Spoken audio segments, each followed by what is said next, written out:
부산영어방송.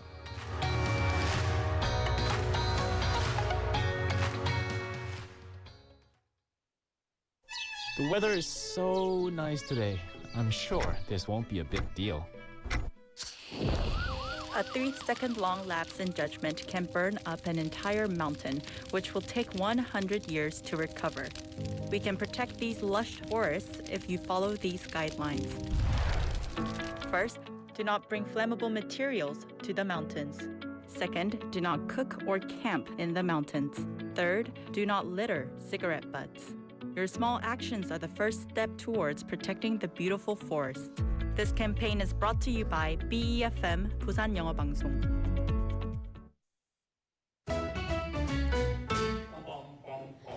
Want to be a friend of BFM 부산영어방송? You can chat with BFM through our Kakao Talk service.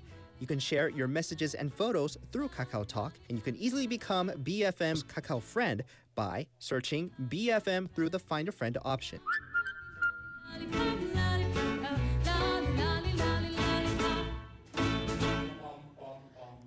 Come share and chat with us at BFM anytime, anywhere for free. Don't forget to add BFM 부산영어방송 to your Kakao friends list. Man, I haven't got a chance. I call 지역 경제가 힘차게 출발합니다. 기업들이 고객을 향해 더 빨리 가려면 방송 광고라는 엑셀을 밟으세요. 경제도 기업도 더 힘차게 달려가니까요. 방송 광고의 작은 힘, 경제의 큰 힘입니다. 부산 방송광고발전협의회.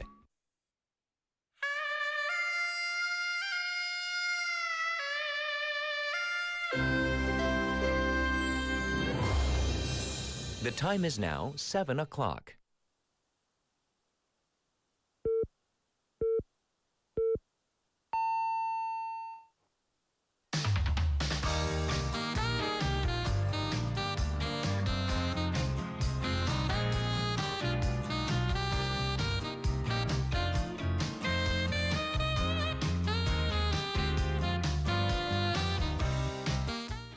Welcome back, Wavers. I hope you're all doing well as we return from the long break. Well, there's some good news from early this morning. South Korea added a gold medal to the tally for the Winter Olympics. And oh my gosh, did you watch this? I was putting on my makeup, getting ready, and I was like screaming, jumping up and down. The family members, they were not that happy. The women's short track relay team won gold in sizzling style ahead of Italy and Canada at the Milano Ice Skating Arena just a couple hours ago. The quartet of Choi Min-jung, and then we have Kim Gi-lee, Shim Seok-ki, and Do Do-hee. They worked in amazing unison to overcome a surprise fall by the Dutch team. And Che was nearly taken down, but she managed to stay on her feet, and then they were in third place. So I was thinking, okay, bronze is good. And then with 2 laps remaining, Kim Gi-lee, she hung on to cross the finish line for the first women's gold relay in 8 years. So goes to show you, great teamwork can sometimes really get you over the finish line. I'm Catherine. This is Morning Wave in Busan on Thursday, February 19th on BEFM 부산영어방송.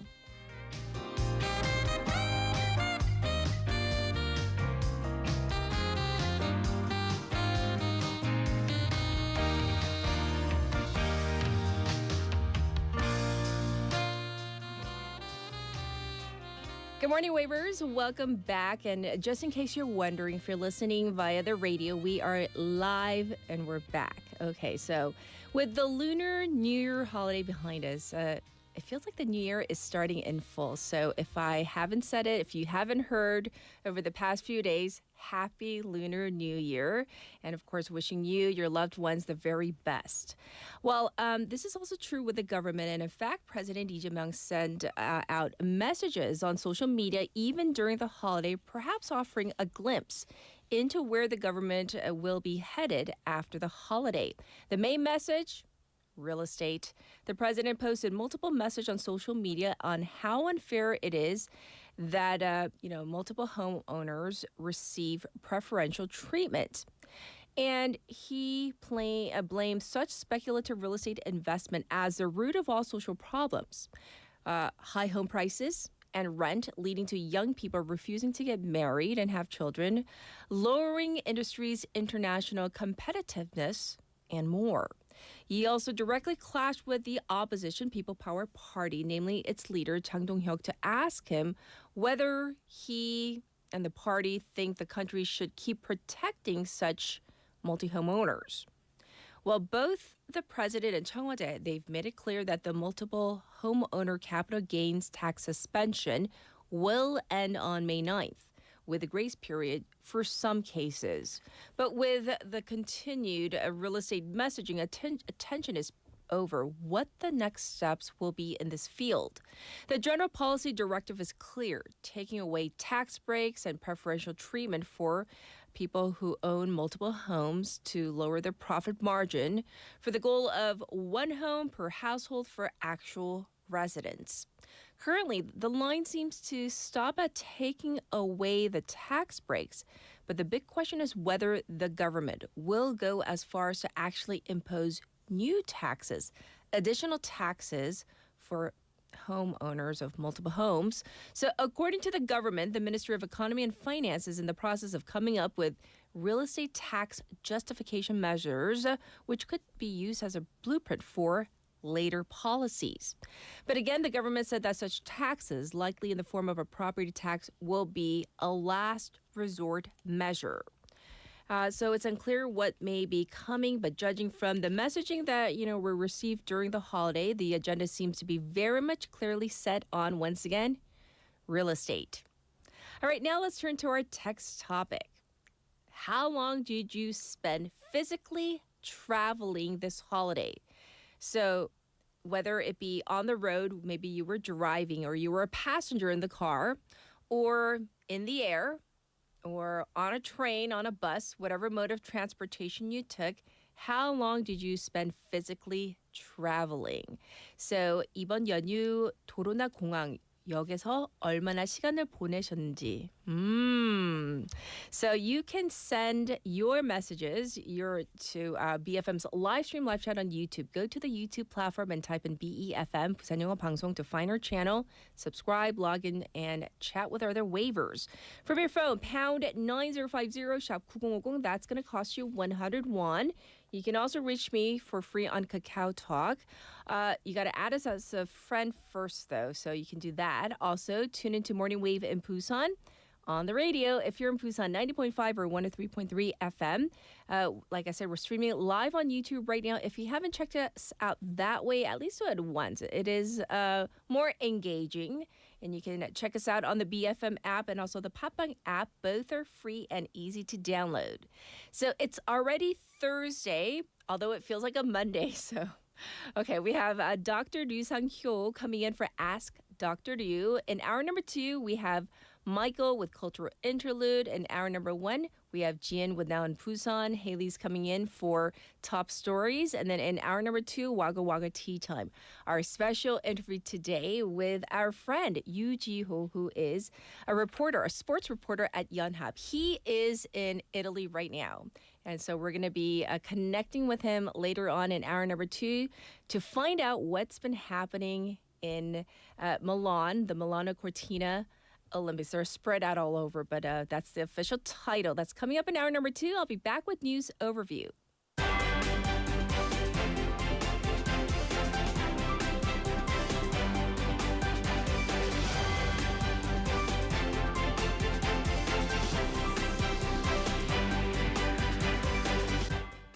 It's now 7:06, and this is News Overview. Court to announce verdict in ex-president's insurrection case. The Seoul Central District Court will announce the verdict in ex-president Yoon Suk-yeol's insurrection case at 3 p.m. today, 443 days after the former president declared extraordinary martial law.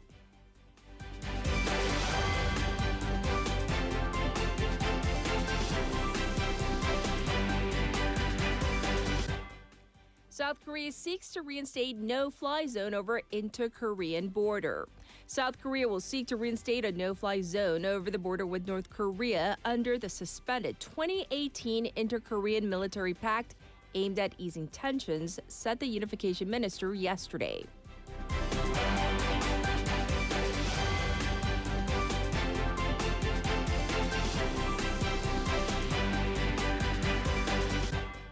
South Korea and Cambodia task force apprehend 140 suspects. A joint task force between South Korea and Cambodia has apprehended 140 wanted fugitives, including 6 under Interpol red notices as part of a crackdown on crimes targeting South Korean nationals.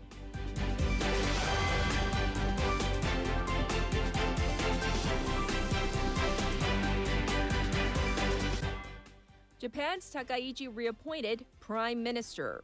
Japan's ruling Liberal Democratic Party officially re-elected Sanae Takaichi as prime minister after her snap election won the party a historic supermajority in the lower house of the parliament.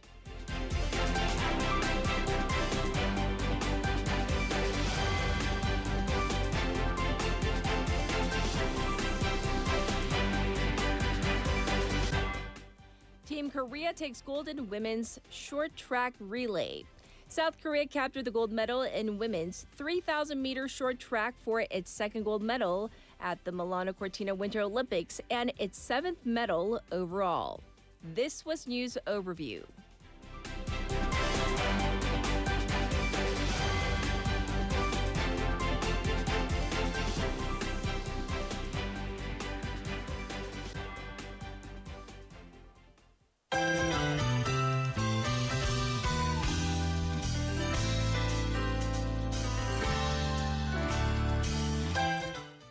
It's time for Now Busan. Let's say hi to Jian first. Good morning. Good morning. Welcome back. Thank you. Yes. So I want to know how long you spent whether traveling. Did you travel? I did go to Seoul to visit my parents. Yes. And I was lucky enough to get a KTX ticket. Oh. So it was really fast because I was going to take the bus at Haeundae. Yes. But luckily, I got a KTX ticket and spent, I think I was at home during the most of the holiday period. So in the the time car. spent in the train, so I would say like 3 hours plus each way. Right? 3 hours and a half, I would say. Yes. So not bad. Not bad. Right, and right. even the traffic was not really bad. It's only in Seoul. So Yes, well, thanks for sharing. Well, let's get into our first topic today. It's an update regarding the Arctic shipping route. So, Yes. Jian, what's the latest on this front? So we've been discussing Arctic shipping route for quite some time, and now the government plans to launch a pilot Arctic shipping route this September with a 3,000 TEU container vessel operating between Busan and Rotterdam. However, since key sections of the Northern Sea route pass through Russian waters and Russia controls navigation permits, how the government navigates sanctions will be crucial to the project's success. I see. Well, has there been any maybe signal from Russia? Yes, in an interview with the Russian state news agency RIA Novosti, Russia's ambassador to Korea said that Korea's Arctic route plan cannot be implemented without cooperation with Russia. Okay. He added that Moscow is ready for constructive dialogue depending on how realistic Korea's ambitions are. I see. And how is the Korean government responding? The ministry is preparing consultations with Russia authorities while also reviewing operational methods and timing to avoid violating international sanctions imposed after the war in Ukraine. Officials are also reviewing multiple route options, including not only the Russian adjacent Northern Sea route, but also the Northwest Passage near Canada and Alaska. All right. So, of course, we'll give you updates on this, listeners, as we get them. Moving on to our next topic, it focuses on parking concerns. So, what's the issue? Yes, as we've been reporting on the new Haeundae District Office building, which is scheduled for completion in December 2027, concerns have been raised over a potential parking shortage. The new building is designed to include 373 parking spaces. Okay. However, the district currently operates 188 official vehicles.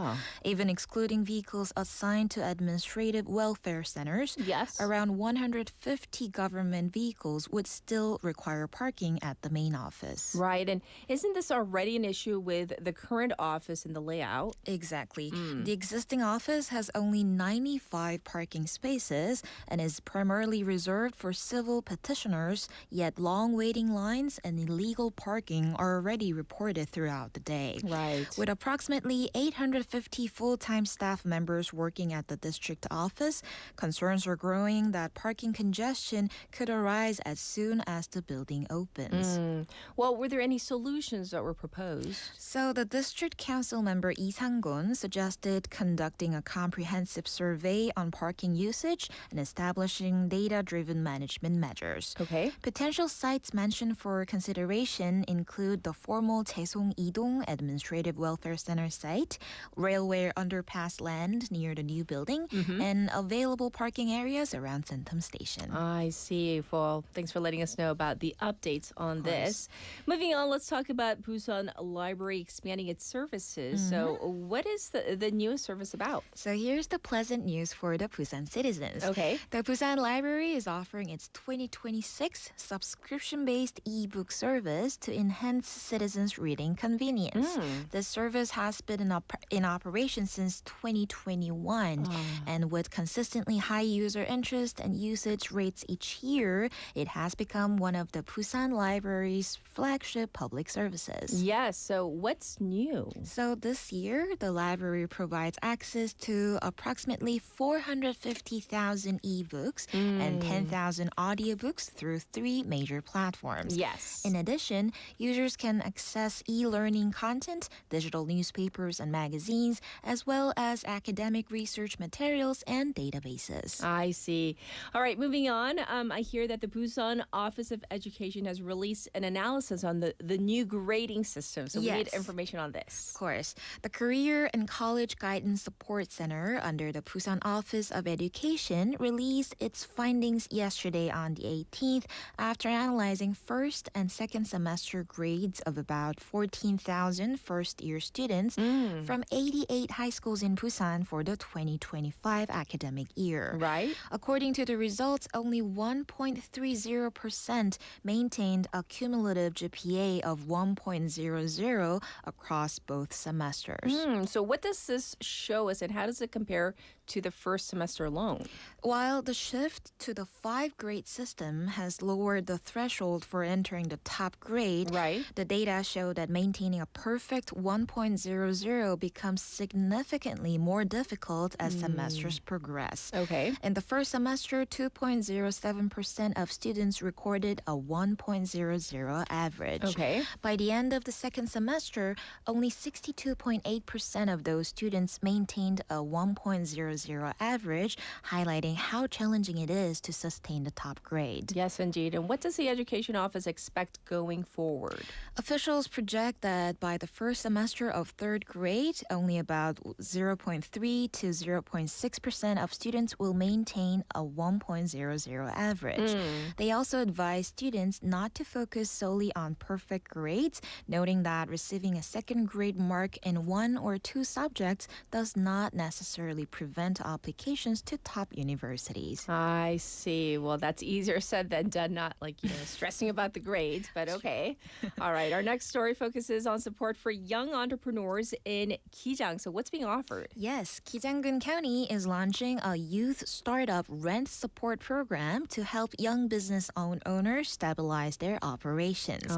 A total of 20 young entrepreneurs will be selected, and each will receive 200,000 won per month in rent support for up to 10 months. The program is designed to ease the burden of fixed costs for early-stage entrepreneurs who are struggling to maintain their businesses. Okay, so who is eligible to apply for this? That's an important point.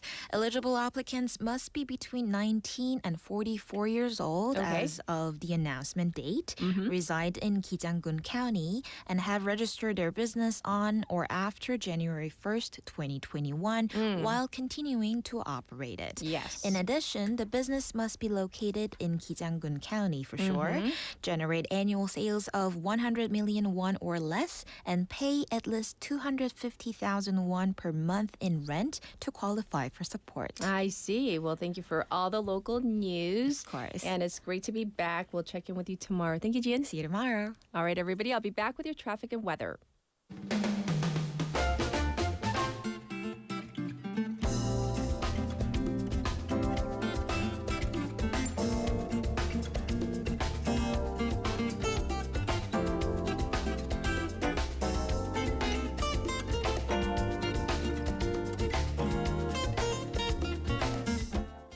It's time for your traffic report. First up, there is congestion on Mandukdaero from Minam to Manduk intersection. It is backed up on the Dongso overpass from Hwangyang ramp to Kaegum.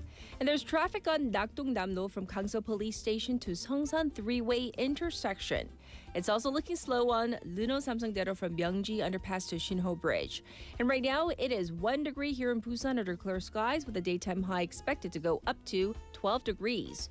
Busan City is under a special dry weather report. Across the nation, morning lows in the negatives across most of the country, but it will warm up significantly during the day, with daytime highs going up anywhere between 5 to 13 degrees depending on where you are. Very dry air across the nation, especially in Gyeongbuk and Daegu. And this was your traffic and weather.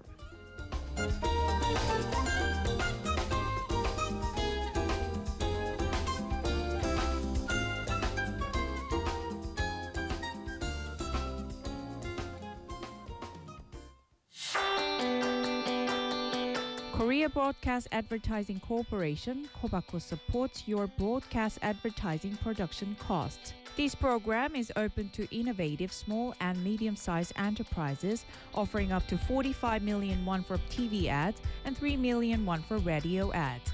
Applications are open from January 22nd to February 23rd at 6 p.m. For more details, visit the Kobako website.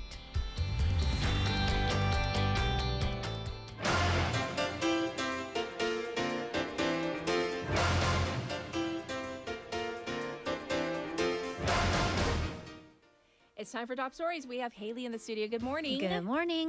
Are you tired or are you tired? I am exhausted, but I'm good.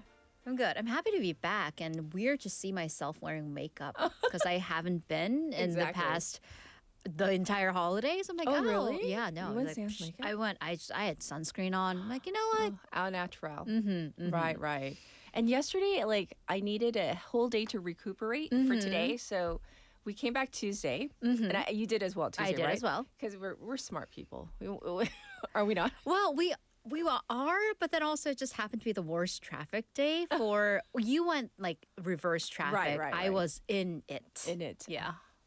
Anyhow, we needed that 24 hours, and yet I'm still tired. I took little. a massive nap, and also my step count from yesterday, I think my phone thinks I'm dead, was what was it yesterday? 119. Oh, I'm probably there or even under, but yeah. The day before it was like 20,000. Exactly, like me too. Yes. We're going to dive into, so how long were you on the road? Oh, well, total? So we went up to Seoul, which was, we stopped by Daejeon, and then I had to wait in line for 2 hours for that very famous bakery. Right. But then it took us, not bad because we left super early morning at 5 in the morning, the usual wake up time. So it took me 5 hours to get to Seoul, and then we drove down to like Gwangju and then Haenam. That was also regular, but then on the way back from Haenam to Busan, traffic was like 6 hours, pretty much the entire daylight hours were spent on the road. Yeah. Okay. Anywho.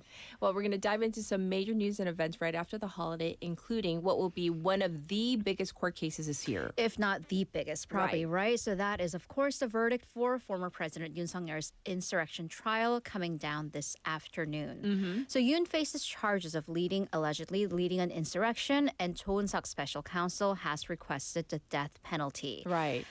This is actually a massive trial with 8 defendants, including the former president, former Defense Minister Kim Yong-hyun, who faces life in prison, former military intelligence commander Do Sang-won, former chief of police Cho Ji-ho, and former Seoul Police Chief Kim Jong-sik. Right. So there are some concerns here as to what happens because, again, we have 8 defendants.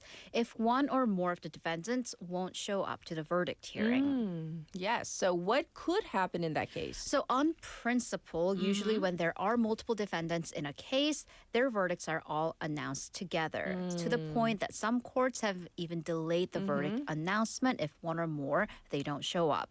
So the concern is that some defendants may skip the hearing today to potentially intentionally delay the verdict. For instance, former President Yoon missed 16 hearings in a row in the beginning of this trial.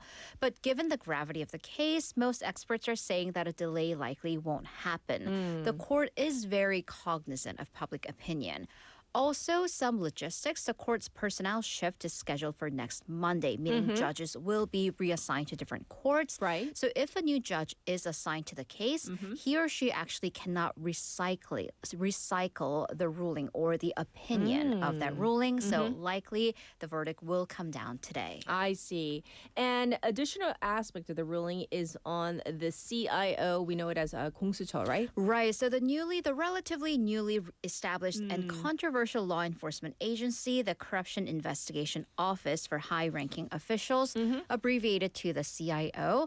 So the ruling today will also decide whether the CIO's investigation of the insurrection case, whether that was in line with the law. I see. And Judge Ji Gyu-yeon's ruling on this investigative right would be a milestone one for the CIO. So what is the legal issue at hand here? Right. So the controversy was over whether the CIO had the right to investigate insurrection, 공수처의 내란죄 수사권 논란이었습니다. That started as kind of a territorial issue among the police, the prosecution, and the CIO over who has the right or the priority to investigate this massive case after the former president declared martial law. So initially, the police argued that the insurrection investigation was in its direct jurisdiction, whereas the prosecution and the CIO, they applied the logic that they could respectively investigate the cases as one linked to the abuse of authority, in which case they would have the rights to investigate. Right. The prosecution initially seemed to have the upper hand, but ultimately the CIO requested that the case be transferred to their jurisdiction under the CIO Act.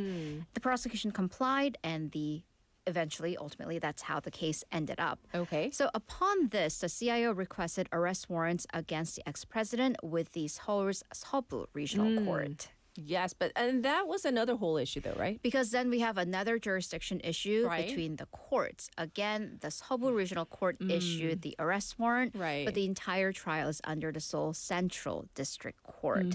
So the judge at that point applied a never-before-done calculation that ultimately got that detention canceled for the former president because, again, the judge, he counted the days of detention as hours, 24-hour increments, as opposed to calendar days. So that was a puzzling bit for the legal circle. Right. The court also said that there's no clear law which says the CIO has the right to investigate the insurrection case, and that's been the ex-president's argument.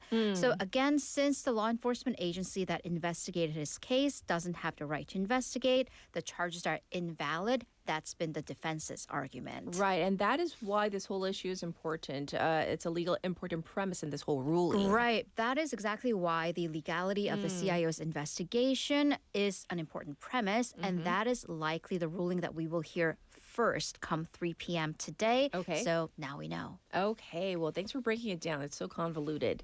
Let's move on for now. North Korean leader Kim...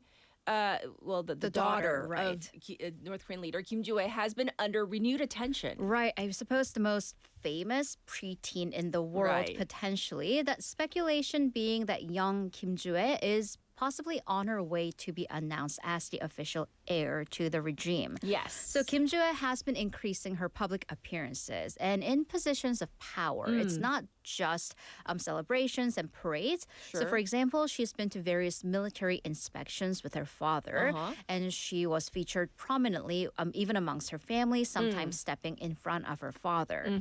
And then 2 days ago, the Korea Central News Agency, the KCNA, reported that Kim Jong-un and Kim Joo-ae attended a ribbon-cutting ceremony for a massive residential complex, housing complex in Pyongyang. And this has been touted as a major project undertaken by the regime to solve the country's housing crisis. Okay. So here, Joo-ae was photographed hugging the residents who are moving into that complex. But what's important here is that it is the first time that we've seen her actually interact with the lay people. So this hints strongly at the regime making it clear that she is the heir apparent. Right. And we've also seen other signs of the regime possibly laying down the groundwork for, this young daughter becoming the potential heir. Right. So this is a rare case because number one, she is quite young, preteen. And more obviously, she is, she's a woman. Yes. And it's never been done in North Korea. Right. And all the three Kim rulers having been men. The country is therefore seemingly laying down this groundwork for this possible unprecedented female leader. First off, various state media outlets have been highlighting accomplishments by other women. For example, the regime had 2 female pilots at the forefront of the recent Air Force Day parade and showing them in action aired on national television. Right. Other outlets have also highlighted the role of women in male-dominated fields, be it academics, literature, medicine, and engineering. Right. So pundits are saying that the country may be highlighting this role of women and thus heightening their status for a possibility of a future female leader. Right. So it does seem that way. Thanks for reporting on that story. Up next, let's talk about South Korea's low birth rate, which we talk about many times, right? Has many causes, but let's talk about this angle, biology. Fertility. Yes. Right? So social issues, of course, affect one's choice to have children. But then what about when you choose to have children, but essentially your body won't let you, aka the fertility issues. Right. So according to the Health Insurance Review and Assessment Service, in the last 5 years, the number of people who have received fertility treatments spiked from 226,000 in 2020 to 292,000 in 2024. So that is up by 29%. Wow. So let's break this down by category. Major factor, age, a majority being in his or her 30s at 209,000. Okay. Followed by people in their 40s and even some in their 20s. Women were in the majority, although not overwhelmingly, at 185,000 to 106,000 men. Meaning, of course, this is an issue that affects both genders. Yes. Fertility treatments, now a 303 billion won industry. Right. But, let's get a definition of this. What exactly is infertility? Right. So infertility, medically we call that purim, also danim as well. In the medical sense, it is a problem getting pregnant or even maintaining your pregnancy. So your pregnancy ending up in miscarriages and that continuing for a long time. This, again, can happen to both women and men. And there are comprehensive causes, whether it be environmental, disease, or genetic. Apparently, about 10 to 15% of infertility cases are due to unknown reasons. Right, and I think that's so difficult to hear. If you're getting treatment for that, they don't know the reason. Right. And so why are we seeing such a spike in infertility cases? Right, so according to those in the medical field, the age at which one becomes pregnant or gets married or tries to have children, that age has been getting consistently older. Right. And experts say, therefore, even if you don't have plans to have a baby right now or even get married, it is important to be cognizant of your own body and possible fertility issues. Right. Because with any medical condition, early detection is key. So the government actually provides support for up to 3 fertility tests for people between the ages of 20 and 49, regardless of your marital status. Oh, so if you fit into this age group and you're wanting children, please get checked out. And now we're going to move on to our international story. Let's check on the ongoing tensions between China and Japan. Right, and one symbol of this is travel, right? Because this is peak travel time for China, and usually a lot of that demand goes to Japan. But this is the first major holiday since the Chinese freeze over Japan, of course, stemming from Prime Minister Sanae Takaichi's comment on Taiwan. Right. So since then, Chinese tourism to Japan basically has been cut in half. And for the first time, Japan didn't make it to the top 10 destinations for Chinese travelers who are going abroad for Lunar New Year's. So the number of Chinese tourists visiting Japan during the Lunar New Year holidays is expected to fall by up to 60% from the previous year. Okay, so where are Chinese travelers going? Here, South Korea. So according to The Guardian, we will have official numbers later on. But according to the British outlet, up to 250,000 are expected to visit South Korea, up 1.5 times from the previous year in just the past month and a half period. Right, but the tensions between the two sides show no signs of easing. Right, so catching up to some news that we've missed during the holidays, during the Munich Security Conference on Monday local time, Chinese Foreign Minister Wang Yi, he accused Prime Minister Takaichi of trying to revise Japan's military past, calling on all, quote, peace-loving countries to send a warning signal to Japan. In response, Japan protested through diplomatic channels, while the Foreign Ministry in Tokyo condemned these claims as factually incorrect and ungrounded. Right. Well, thanks for getting us caught up on all the news. We'll check in with you in hour number 2. Thank you, Haley. See you in a bit. It is time for a song break, so here it is. This is 참깨 by Lucy.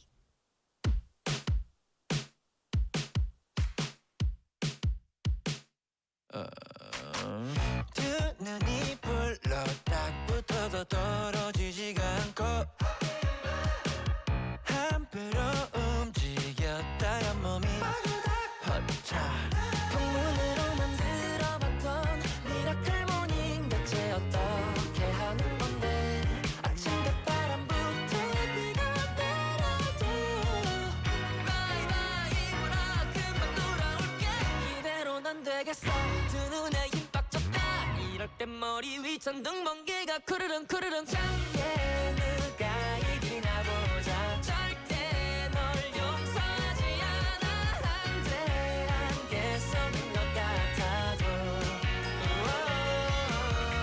참게 걸려라는 거꾸라 맑게 시간이 가지 않아 짧게 잘 시간되면 알아서 어른이 변한 장어 baby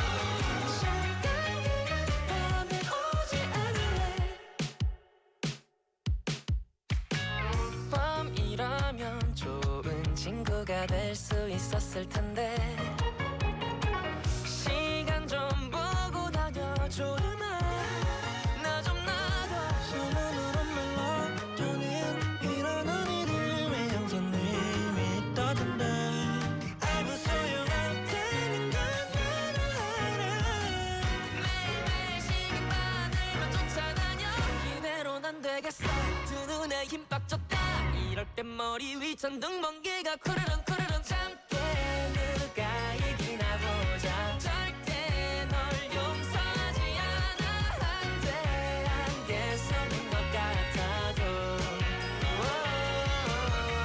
참게 걸려라는 거꾸라 맑게 시간이 가질 않아 짧게 잘 시간되면 알아서 어른이 변한 장어 baby 참게 눈 떠 잠깐 무상으로 하지 않을래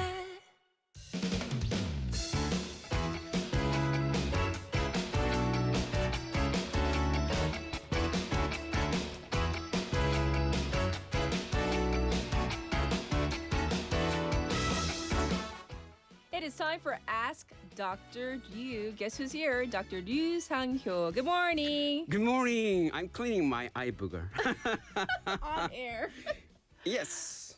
I Happy said Lunar it. New Year. Happy Lunar New Year. 여러분 Yes. 행복하시고. 네. How was it? 건강하시- How much time? Our text topic is how much time did you spend traveling? Like, you took the KTX. You said. right? Yes, I took the KTX So and in ITX. total? In total, 3 hours and an hour, 4 hours. Oh. And also subway train, yes. Ah. Factoring in all this kind of train Yes. time, it might take about 5 hours. 5 hours, Oh. yes. But what So about it's coming one-way back? train. Coming back 5 hours. Oh, okay. Yeah. Oh, not bad. Not bad. Okay, very good. Very convenient public transportation here in It Korea. is. Yeah, that's why It it was is. really comfy. I know we took the car because we had to, because we had so much gym to take for little one, dropping off all her extra stuff that she didn't take with her. So we Okay. had to take the car because it was like a trunk load full of stuff. But the traffic, because we were going 반대쪽, like the opposite direction, it was good. I can't complain. You can see the other Yes. side of the road and they're really packed and bumper to bumper. Congested. Yes. And they were just smiling the whole time, like, Yeah. so glad it's not us, right? I know how we feel like. Yeah. Well, Okay. let's jump into our topic today for Ask What's our Dr. topic? What Okay. is our topic? What are we talking about? Okay, what you guys were talking about? Yes. Let's see. 설날. Yeah, that was the topic. Yes, Okay, yes. I already gave away. So, I hear that you have brought us information about maybe recovering from That's the long right. holiday because we need Yes. to recover. we need to recover. So I'm Yes. gonna talk about some topic that's to do with this holiday season and ending kind of a syndrome. I would call it post-holiday recovery and syndrome. Yes. So the reason is because during Seollal is a wonderful day. Yes. But it creates a kind of a perfect storm for circadian rhythm disruption. So we Ooh. shift to family time mode, Mm-hmm. like heavy eating meals late at night and staying up for games like things like that, and traveling by cars or KTX, irregular like sleep exposures. Those things add up together, and our internal clock relies on consistent cues like for instance like darkness, mealtime activity. Yes. But when those cues get derailed, it's like mild social jet lag. And studies show that 1 week of shifted sleep can reduce alertness, impaired mood. So right now I think I bet so many of our waivers maybe heading back to work are feeling really drained or heavy. So, because I have a question for Yes. you. Okay, Yeah, on ready. purpose, we scheduled everything so that we came back late Tuesday night. I think we got back home at like 10 p.m. And I felt like I did such a good job. We were so smart in planning the trip because yesterday we would have a full day of recovery. But I'll be honest, I still feel tired on Thursday morning. What's going on? It's biologically it makes sense because actually it takes about at least 1 week. It depends upon the person, but with deliberate steps, most people notice improvement in less than a week, maybe 3 to 5 days. But it takes that long? Yeah, it takes that long actually. Oh. Full reset in 1 or 2 weeks. Our brain is plastic. Your clock can realign quickly if you give it strong and consistent signals. Okay, so I don't feel that bad because I was like thinking, am I getting older? Why do I still feel like so groggy? And then I asked Haley and she felt the same way. I'm like, okay, thank goodness. So we're all feeling it. Okay. So let's break it down. Can you walk us through it step by step? Okay, firstly, most importantly, wake up time does matter. Okay. So anchor everything to a fixed wake up time. Pick your realistic weekday time like 6 a.m. or 8 a.m. in the morning. Commit and no snoozing button even on weekends. Yes. How do we do that? I'll give you some tips on this matter. Okay. Waking up, immediate light exposure. Yeah, this method isn't just great for beating this kind of post-holiday slump. It actually works for fixing all kinds of sleep habit issues. Okay. If you're someone who really wants to wake up early in the morning, this approach is super effective. The key is, as soon as you wake up, instead of hitting the snooze button over and over again, expose yourself to really, really bright light right away. Even if it's too bright and you close your eyes, that strong light still gets through to your eyes and Okay. it stimulates your brain. This helps reset and correct your sleep timing by signaling to your brain, it's time to wake up. Okay. So I get it. The waking up time, you should keep it the same, Mm-hmm. and we need some bright light. Yes. So what's next? Next is move your butt a little bit. Just your butt? You mean your body, right? Yeah, Move. actually, moving just butt is it helps because if it's hard for you to do that, just get out of bed at the time you're supposed to wake up. Even just moving your butt helps, and I call it light exercise. Right after waking up, boost alertness. My method is just walking out of the bed and then just open the fridge and then eating something and then half eye closed and then munching and then running around, not running, walking around the dinner table. Yes. Then it makes me up. The first thing I do, I've gotten into this habit because my roommate insists on it. So he's like always like, you gotta drink warm water as soon as you wake up. So it's become my routine. I hate warm water, but I, like with my eyes half closed, I walk over to the 정수기, right, and then pour myself. Not a full cup. I can't do the full cup yet. Like warm water? A third of a cup of warm water. That's the first thing I do in the morning, and then it does wake me up though. 근데 그 미지근 물 진짜 별로예요. Wow. I'm like an ice cold kind of water. Kind Just of thinking person. of making me some kind of a little creepy, uncomfortable. Warm water. Yes. Okay. Yes. Okay, so moving about. What about bedtime? Okay. I'm assuming it matters. Exactly. Now, Okay. when it comes to shifting your bedtime earlier, Yes. like actually moving it forward, that's honestly pretty tough for most of us. Because our brains are wired in a way that makes it way harder for us to fall asleep earlier than is to wake up earlier. Okay. It's just how our circadian rhythm works. So how do we pull it off? Yes. Let's say during the holiday, you are crashing around 2 a.m. Oh. every night. Your brain gets used to that.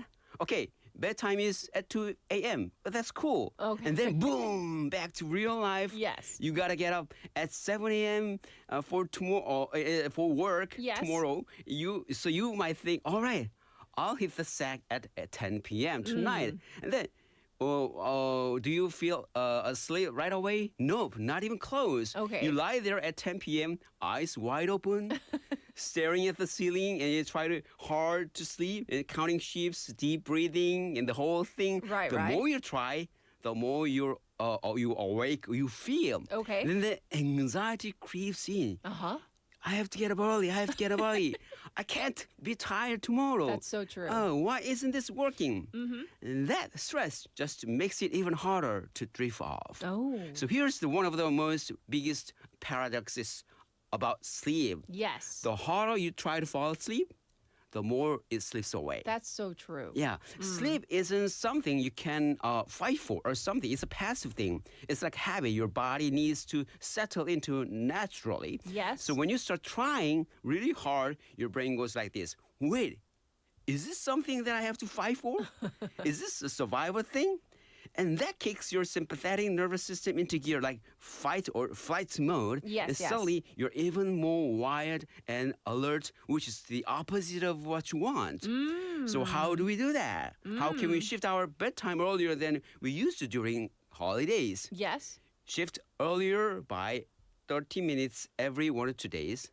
Because the sudden changes cause rebound insomnia. Okay. And before that, build about an hour wind down ritual, like dim lights, no screens, no TV, no cell phones. Yes. At least 1 or 2 hours prior to your sleeping time. And journaling, like jot down summaries of your daily, what you've done on that day. And like reading, physical reading. Okay. And then maybe if you're living nearby the ocean, listening to the ocean sounds and gentle candles, things like that. Those might help you fall asleep. Okay. So maybe gradually, bring back the clock, right? Yeah, exactly. 30 minutes, you're saying.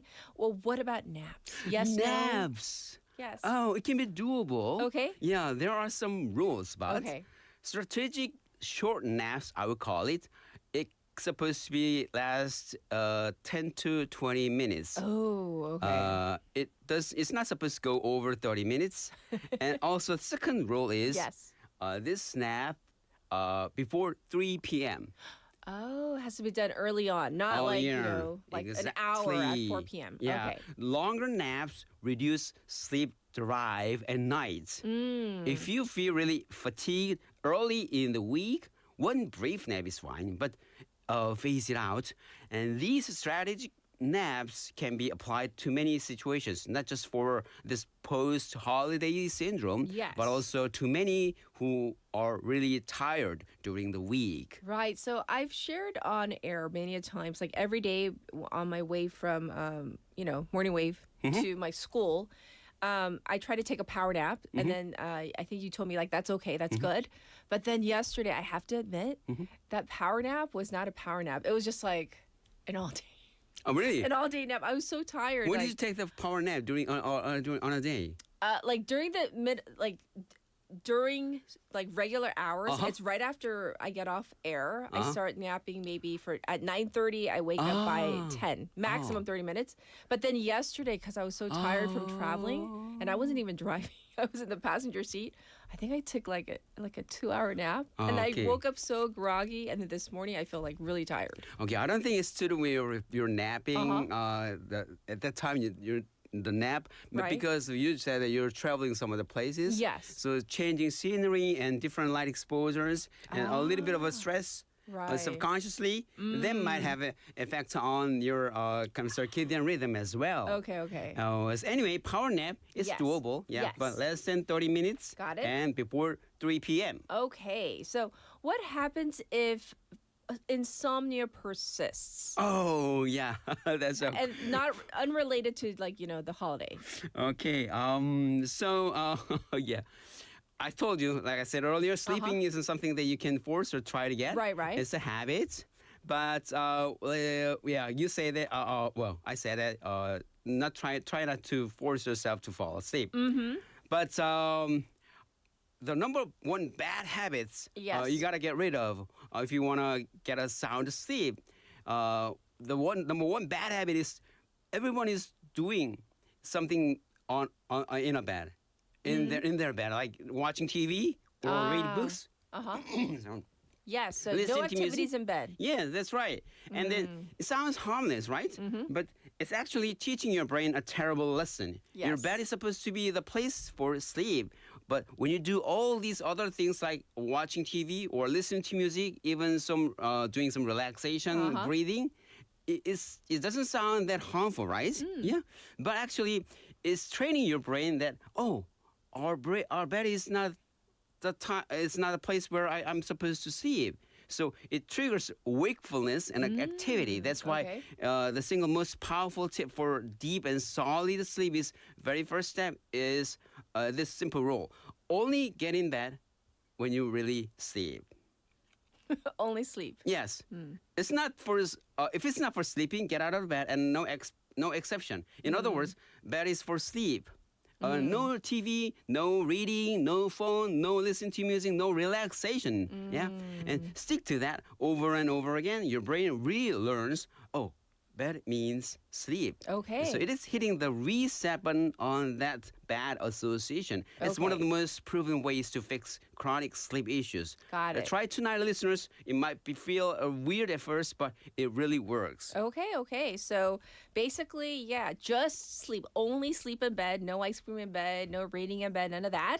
So what if you're lying there and still sleep just won't come? Okay, in that case, you might feel really you might really get frustrated. Right. But if it happens later at night, I want you to get out of the bed and then go to another room. Okay. And then try to relax as much as possible. No screen time, no blue lights, no kind of exciting things. And then you might feel some certain spot where you feel really drowsy and groggy. Your eyelids feel really heavy. Yes. And then put down everything and then go to your bed and then try and no, try. Just try to fall asleep. Yes. And that's if you cannot fall asleep within maybe after 20 or 30 minutes, and then just get out of bed and then Again? do the same thing. Okay. But here's the mindset shift. That's huge. If tonight ends up being a rough one, you don't get much sleep, tell yourself, okay, one night of less sleep isn't the end of the world. Will the sky fall tomorrow? Probably not. Really lean into that thought. It cuts the anxiety spiral. So sleep isn't a competition or something you win by forcing it. So the more you let go of the pressure, the easier it actually comes. Okay, well, we're going to have to wrap up today. So what do you want to end it with? Okay, I found this quote by Benjamin Franklin. He said, early to bed, early to rise makes a man healthy and wealthy wise. I hope waivers, most of our waivers are already early birds. So that's why I bet your life will be filled with a lot of happy and wealthiness and wise life. Okay, I hope everybody have a wonderful, wonderful post-holiday day. Thank you. As usual, wishing you the very best as well. Thank you, Dr. Liu. Okay, thank you. All right, everybody, it's time to wrap up our number 1 with this song, Perfect by Ed Sheeran. We have more in our number 2, including our special interview with our reporter from Yenup, who is in Italy right now. So here it is. Enjoy. Me, darling, just dive right in. Follow my lead. Well, I found a girl, beautiful and sweet. Well, I never knew you were the someone waiting for me. 'Cause we were just kids when we fell in love, not knowing what it was. I will not give you up time. Darling, just kiss me slow.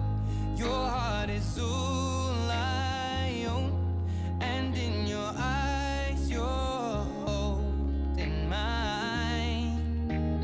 Baby, I'm dancing in the dark with you between my arms.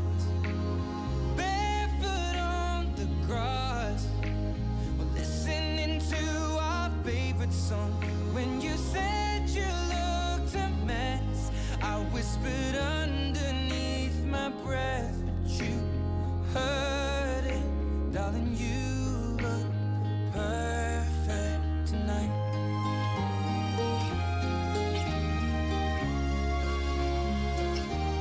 Well, I found a woman stronger than anyone I know.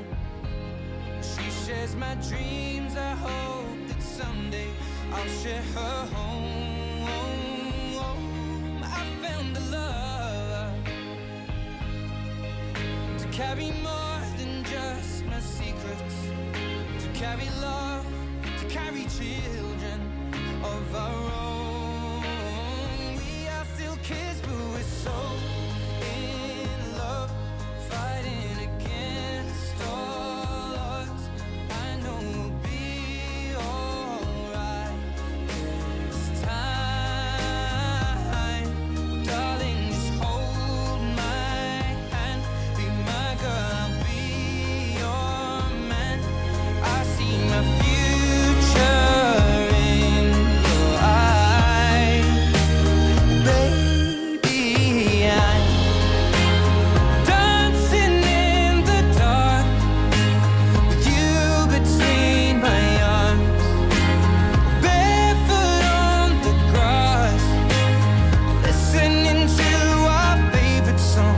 When I saw you in that dress, looking so beautiful, I don't deserve this. Darling, you look perfect tonight.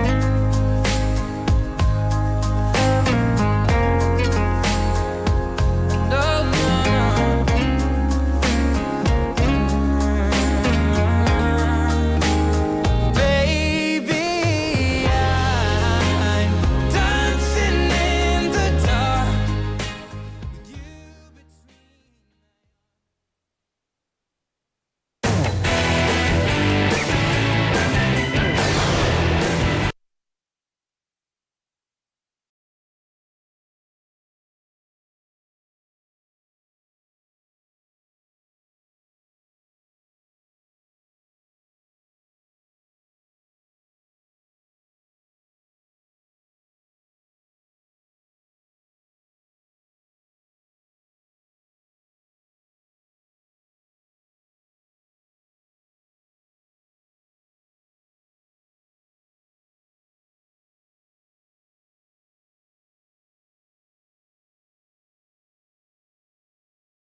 의료시설은 파괴되었고 의약품도 부족해 간단히 치료할 수 있는 질병으로 사망에 이르는 상황입니다.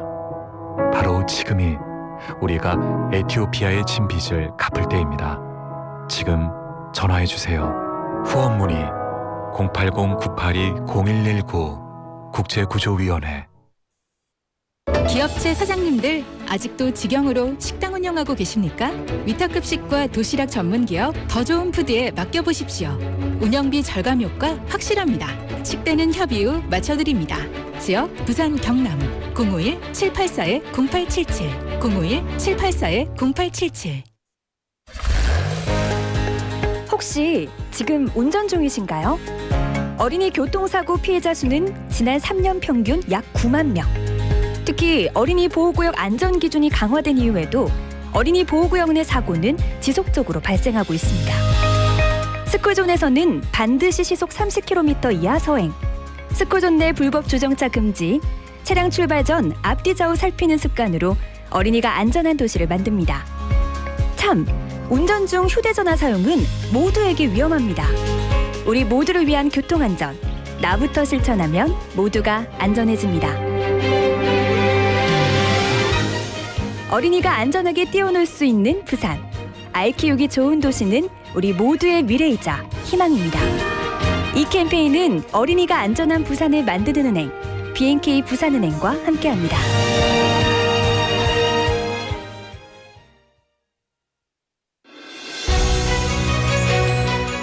The Lunar New Year holiday is upon us, ushering in the new year. Happy New Year to all of our BFM listeners. 2026 is the year of the Red Horse. As such, we wish you a year full of health and energy in the spirit of a galloping horse, and a year filled with warmth. Oh, and as always, BFM will be with you in 2026. 祝大家节日快乐，新年多福。 Chúc quý vị một năm mới bình an và hạnh phúc. Chúc mừng năm mới. Have a relaxing holiday and Happy New Year. Happy New Year. 새해 복 많이 받으세요. 여러분 건강하시고 새해 복 많이 받으세요. Happy New Year to all of our BEFM listeners. 새해 복 많이 받으세요.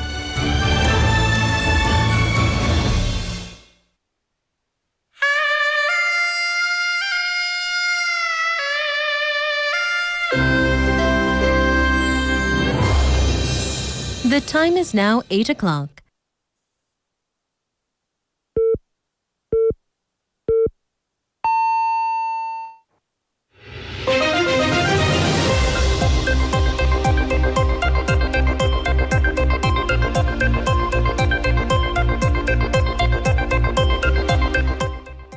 Welcome back, everybody. It's 8 o'clock, and this is Spotlight News.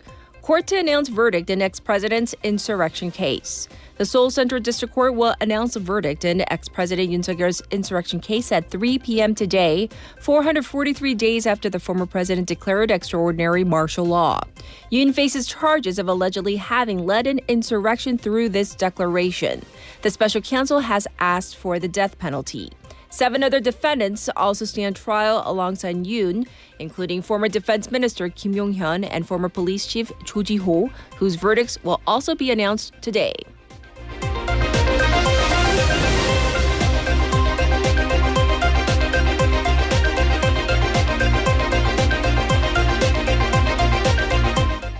South Korea seeks to reinstate no-fly zone over inter-Korean border.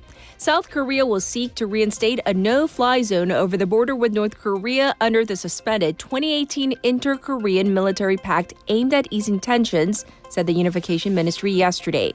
Minister Chung Dong-young disclosed the plan at a press briefing yesterday where he said that the Lee Jae-myung administration has decided to announce its official position regarding measures following civilian drone infiltrations into North Korean airspace earlier this month. The minister said that the action is aimed at preventing any unintended military clashes and building trust between the two militaries.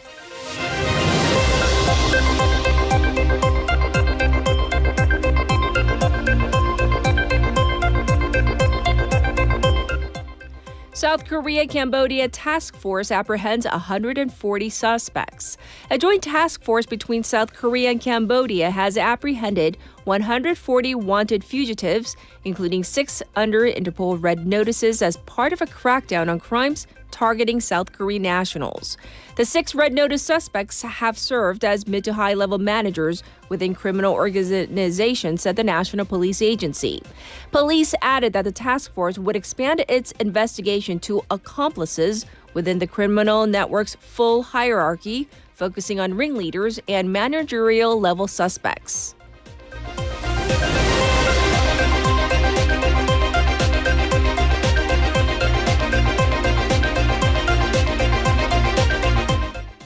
Japan's Takaichi reappointed prime minister.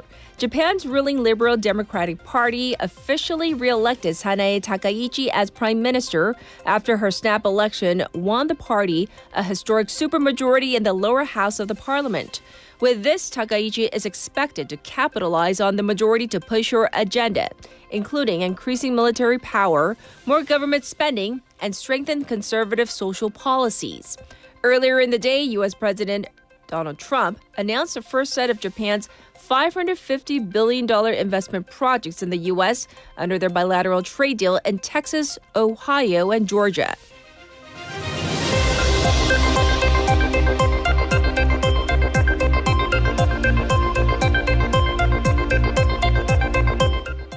Team Korea takes gold in women's short track relay.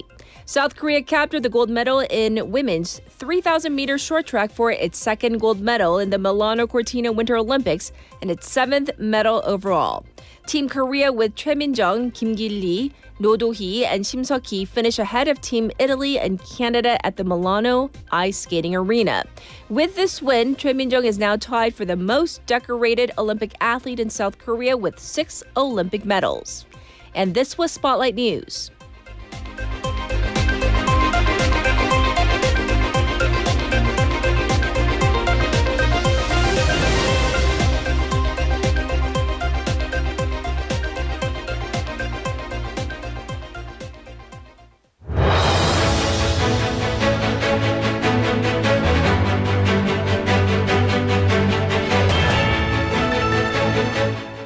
It's time for our special interview. So, as the Milano Cortina Winter Olympics 2026 moves into its final stretch, every race, every medal moment feels even more intense. From packed venues to last-minute surprises, the excitement is building across host cities in Italy. For Korean fans, there's even more reason to stay glued to the screen, especially with our short track team racing for podium spots and pride. And of course, this early morning win. Ooh, the 3,000-meter relay, that was pretty amazing. Well, we're joined by reporter Yoo Ji-ho, a sports news writer for Yonhap News Agency, who is currently in Italy, and he's going to connect with us from the Short Track Media Center to share the latest from the games. So joining us once again is reporter Yoo Ji-ho, sports writer at Yonhap News Agency. Hi, Gio, are you there? Hi, good morning to you. It's great to have you back on air. I know it's really late. For those of you who don't know, what time is it, Jiho, right now in Italy? Yeah, so we're 8 hours behind Korea. Is that behind or ahead? I don't even know. We're 5 past midnight Thursday, so at least we're in the same day, I guess. Yes. So you are behind us, but thank you for staying up so late to connect with us. As you are in Italy, obviously right now, as the games inches toward the final days, how would you describe the overall Olympic atmosphere right now? Across the venues, across the media centers, what would you say? Yeah, so it's been pretty electric, I would say, but, full disclosure, I've only been indoors, basically. I've been in Milan the whole time. I've not been out in the mountains to watch skiing or snowboarding or I guess even sliding events. So I've been in Milan, so mostly covering short track, figure skating, and also speed skating. I went out to watch some hockey games myself the last couple of days, but other than that, I've, been mostly in just indoors, right? So, but inside, the crowd has been really good. Hockey games, short track, speed skating, figure skating, what have you, they've been contested in front of really packed houses. And, I think it's always a good thing when the host country does well. And as we speak, Italy is number 2 in the medal race. with 9 gold medals and 26 overall. Norway leads the way with 15 gold medals and 33 medals overall, but Italy is right behind them. And whenever the home team does well, it really gets the partisan crowd fired up. And some of the skating events, Italians have done really well. And we've got, as is the case with a lot of the Olympic Games, we've got fans coming in from all over the place. Right. You see fans from, obviously different parts of Europe, and also fans from, obviously Korea, some other parts of the world. So, obviously, of course, Canada and the U.S. as well. So it's great to see these fans coming together to cheer for the national teams, their athletes, and overall, I think it's been pretty fun to watch these fans and these athletes really enjoying the Olympic experience. Yes. Thanks for sharing. Well, at this point in the Olympics, what do you think has defined the game so far? I mean, is it the competition? Were there surprises or anything that you can share with our listeners here?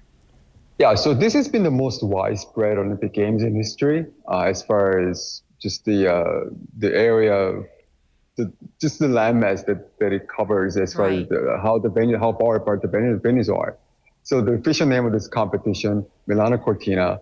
So Milan has all the ice events, and Cortina d'Ampezzo, which is about I would say 400 kilometers away from northeast of Milan. Mm-hmm. They're hosting some skiing events, curling, and sliding events. Right. And there's some other venues in between, a cluster of other venues in between that are holding other snowboarding and other snow events. So, and I'm told these venues cover an area of 22,000 square kilometers, which is about the size of the state of New Jersey. So wow. That's a pretty big. And again, it's hard for maybe some fans to get from one place to another. Mm-hmm. Let's say if you're watching hockey one night, it's going to be hard to watch snowboarding the next day, just because of traveling demands. So I think the fact that the venues are so spread out across northern Italy, that's been really the topic of much discussion from the beginning, even before the beginning. As far as surprises, just looking at the Korean delegation alone, I think the first gold medalist from this country was a big surprise. Yes. Chegaon winning the snowboard half-pipe gold medal, denying Chloe Kim her third straight Olympic title there. Chegaon suffered what appeared to be a pretty serious injury after the first fall. Right. She somehow bounced back and ended up winning the gold medal there. So that's a surprise from the Korean side. Mm-hmm. There's been some disappointments in some other sports. You're looking at, I've covered figure skating here. Ilya Malinin of the U.S., big favorite to win the men's singles title. Sure. Had a disastrous free skate, ended up well outside of medal contention there. Right. What else? There have been other issues with, Lindsey Vonn, the alpine skiing veteran superstar. Yes. She had a pretty horrific injury, so unfortunate there. So, a lot going on, I guess, as is usually the case at the Olympic Games. Absolutely. So now if we can turn our attention to Team Korea, how would you sum up our athletes' performances up to this point? Because I know there are a few events left, but how would you sum it up?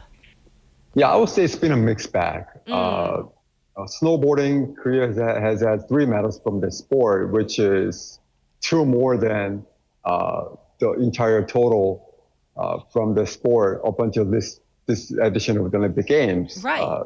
We had Kim Sang-kyung winning the silver medal in the men's parallel giant slalom, the first medal for Korea, and then I mentioned Chegaon with her gold medal, and Yoo Seung-won winning the big air bronze medal on the women's side. So 3 medals in snowboarding alone, and I don't think a lot of people really saw that coming. Yes. Now, before the relay gold medal in short track tonight, Korea had only 1 silver and 2 bronze medals in that sport, which is a big letdown, considering the lofty standards for this country in that sport. So exactly. We've got 1 more day of short track left on Friday, Friday night over here, early Saturday morning in Korea.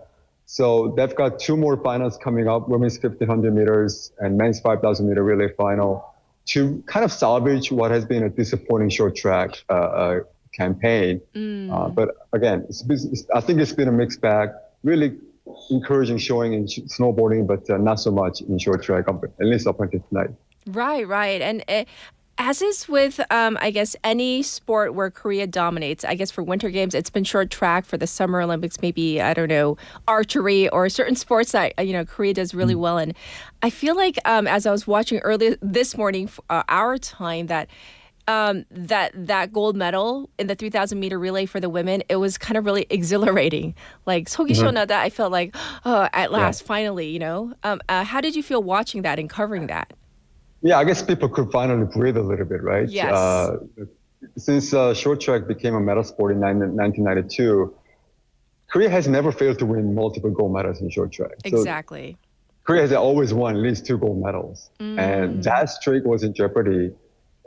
So we got one out of the way. I mentioned 2 more finals coming up. So, I mean, look, we could end up still winning 3 gold medals in short track, and that could be a pretty big success. But again, just the days building up to this moment, this has been a pretty mixed bag. I think we've seen the Dutch short trackers really dominant. 2 gold medals each on the men's and women's side. Yes. Italy winning the mixed team relay gold medal, and Korea not getting any gold after 5 or 6 races. So, but again, they've got one more day to try to salvage it. But other than that, I think the Europeans' dominance have been really the big topic of discussion in short track this year. Sure.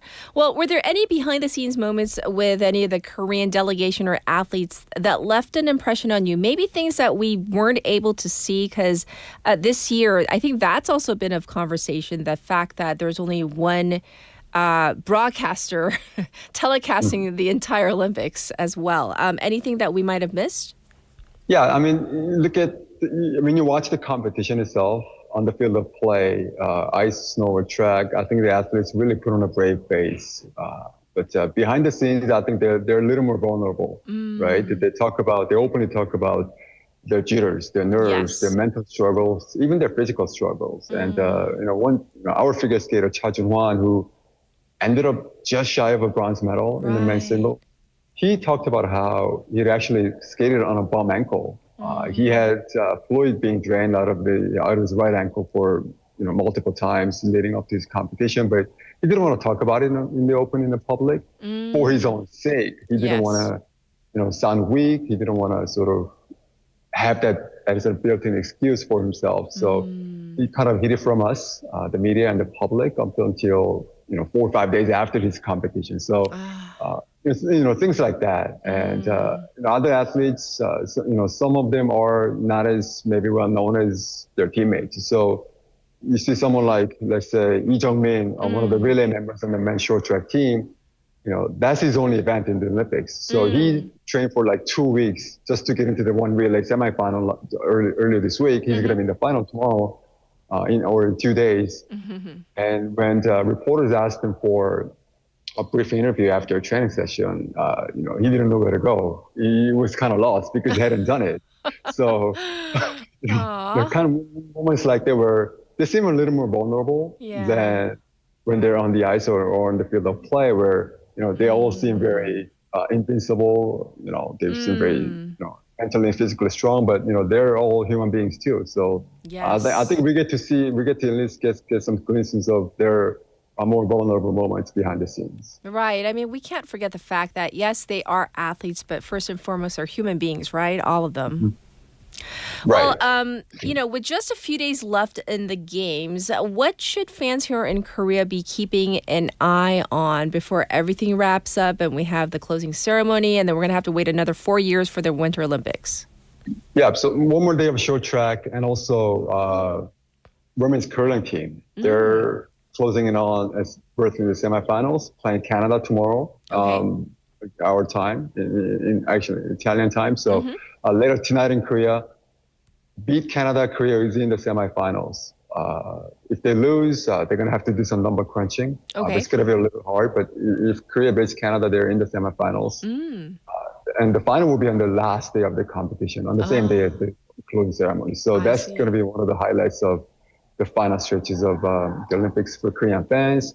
If you like other sports, like me, if you like hockey, the men's hockey, they're in the quarterfinals now. I think the U.S. is just played. I haven't seen the results yet, so it's going to be pretty fun to watch coming down the wire. this is the first Winter Olympics with the NHL players since Sochi 2014. So a lot of hockey fans like myself are pretty pumped up to watch NHL players in the Olympics finally.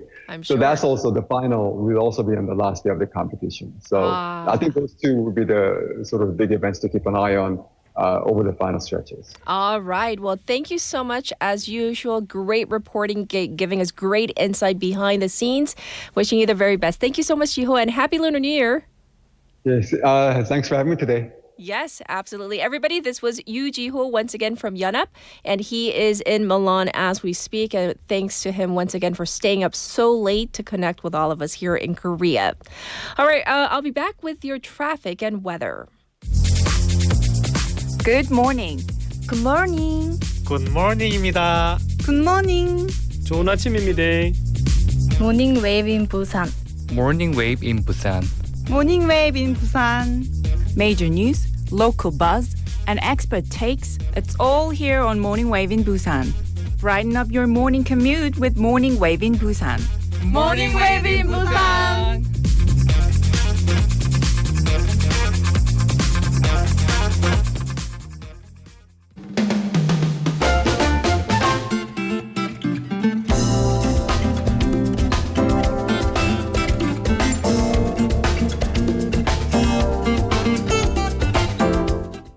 It's time for your traffic update. It is now 8:18, and there's some traffic on Chungnyeol-daero from Minam intersection to Daeseong intersection.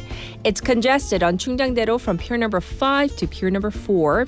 There's also traffic on Hakjang-lo from the Busan Detention Center to Hakjang intersection. Currently, it is 2 degrees here in Busan. Under clear skies, it's going to go up to 12. Busan City is under a special dry weather report. Across the nation, morning lows in the negative territory, but it will warm up significantly during the day, with daytime highs going up to 13 degrees in some areas. Very dry air across the nation, especially in Gyeongbuk and Daegu. This was your traffic and weather.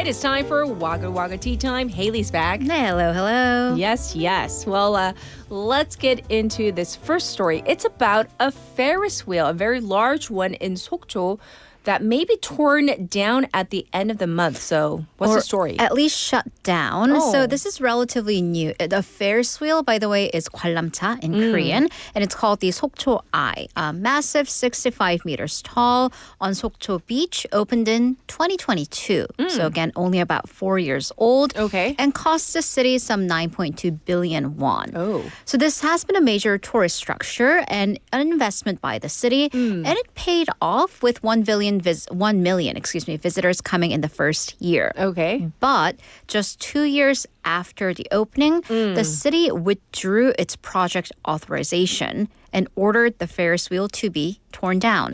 So under that order, the Ferris wheel will have to stop operations at the end of this month. Okay, so question, why would the city suddenly order for this structure to be shut down and torn down? Right, especially given the fact that the city gave the authorization. Right. So giveth and then the taketh away part. So it was done via a private contractor. We should note that. But the audit board later found in an audit that the city had apparently violated the rules to give one particular contractor preferential treatment to get the deal. And a subsequent Interior Ministry audit found the same results as well. Okay. So in the June of 2024, the city ordered for the company to take down the structure.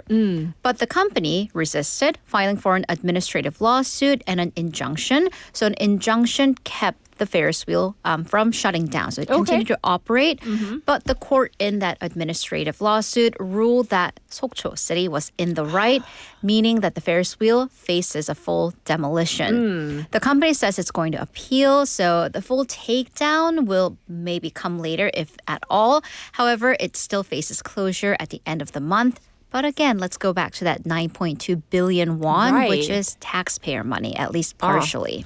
Ooh, and the fact that like so many people, I'm sure, enjoyed it.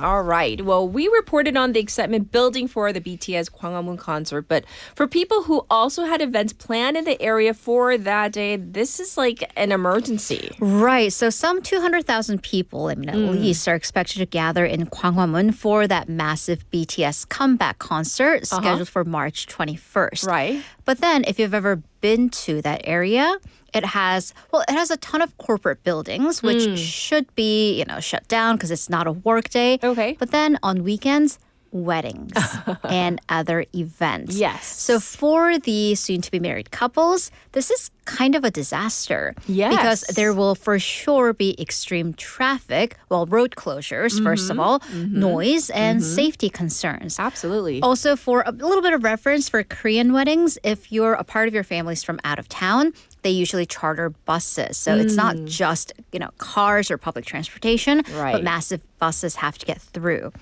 The timing is also really tricky because usually wedding reservations, bookings for venues, they're made, at least 6 months in advance, up to a year. However, that BTS concert was announced only in January. Right. So that means even if a couple wanted to change their dates, it is well past the period at which they can do so without penalties. Okay, and so that's why we're talking about that. This is important information for everyone. What is the standard in changing wedding reservations? Right, so this is according to the Fair Trade Commission, FTC standards for customer disputes.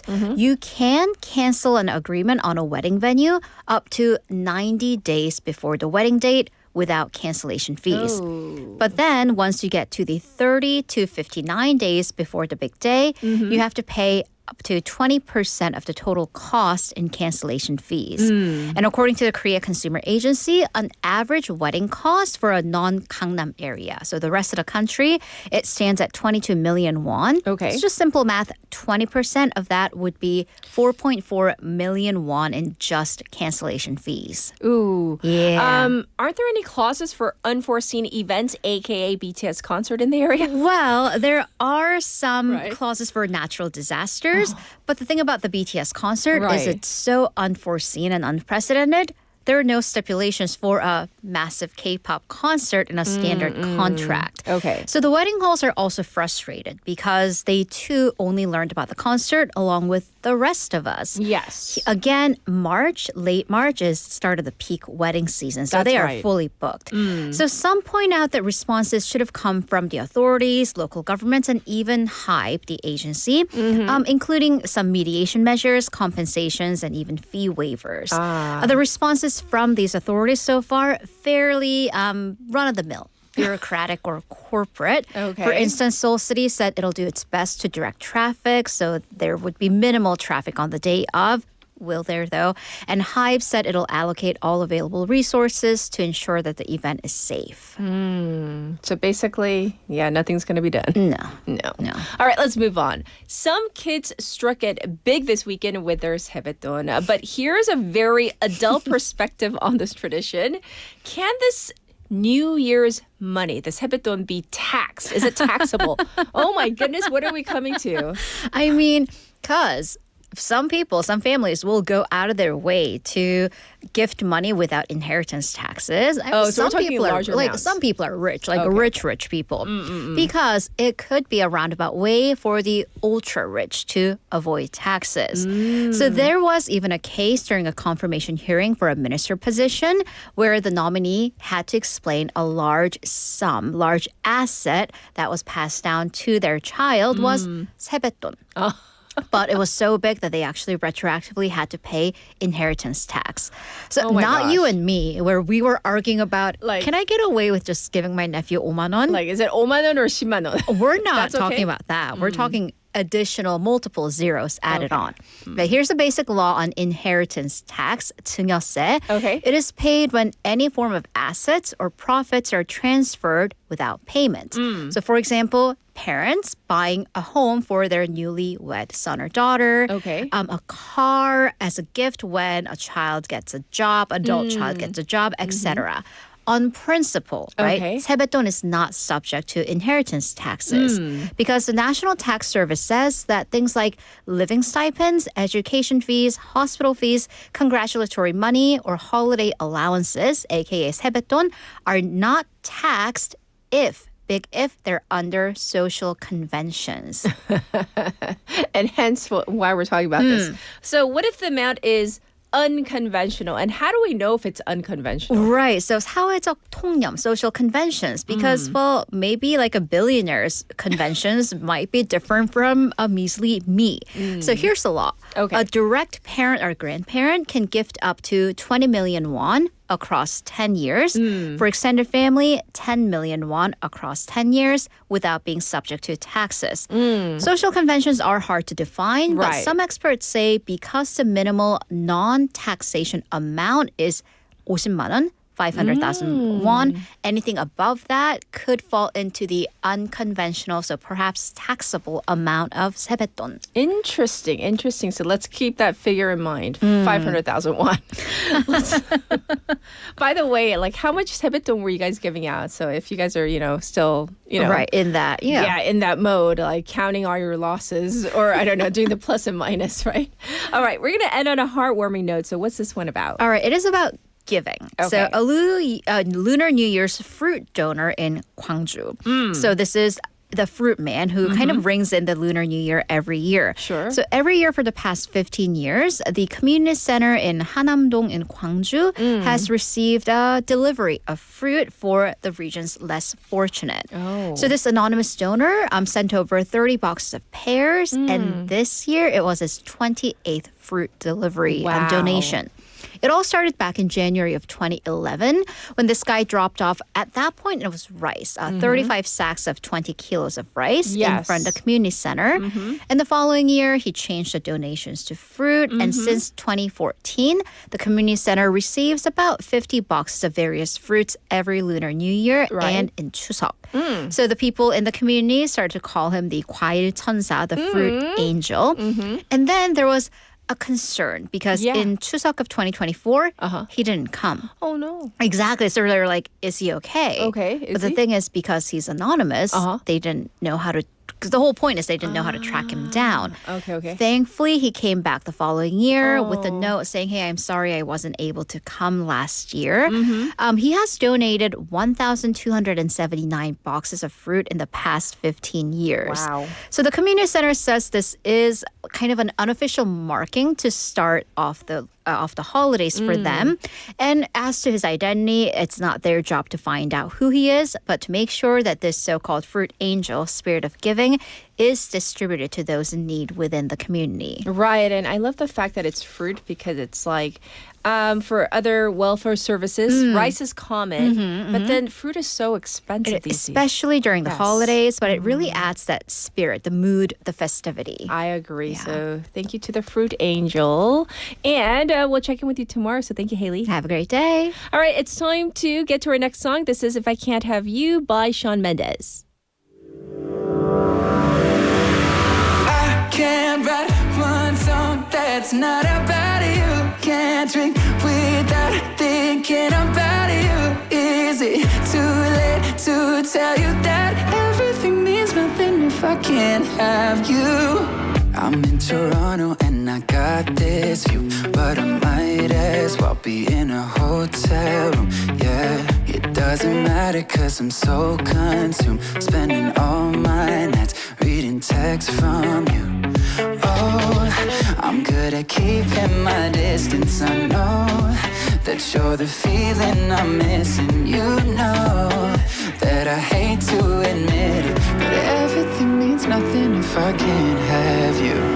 I can't write one song that's not about you. Can't drink without thinking about you.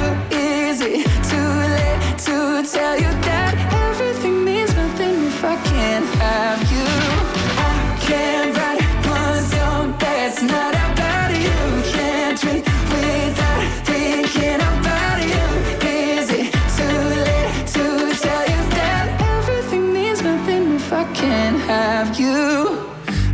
so sorry that my timing's off, but I can't move on if we're still gonna talk. Is it wrong for me to not want half? I want all of you, all the strings attached. Oh, I'm good at keeping my distance. I know that you're the feeling I'm missing. You know that I hate to admit it, but everything means nothing if I can't have you. I can't write one song that's not about you. Can't drink without thinking about you. Is it too late to tell you that everything means nothing if I can't have you? I can't write one song that's not about you. Can't drink without thinking about you. Is it too late to tell you that everything means nothing if I can't have you? I'm trying to move on, forget you, but I hold on. Everything means nothing, everything means nothing, babe. I'm trying to move on, forget you, but I hold on. Everything means nothing if I can't have you. No, I can't write one song that's not about you. Can't drink without thinking about you. Is it too late to tell you that everything means nothing if I can't have you? I can't write one song that's not about you. Can't drink without thinking about you. Is it too late to tell you that everything means nothing if I can't have you?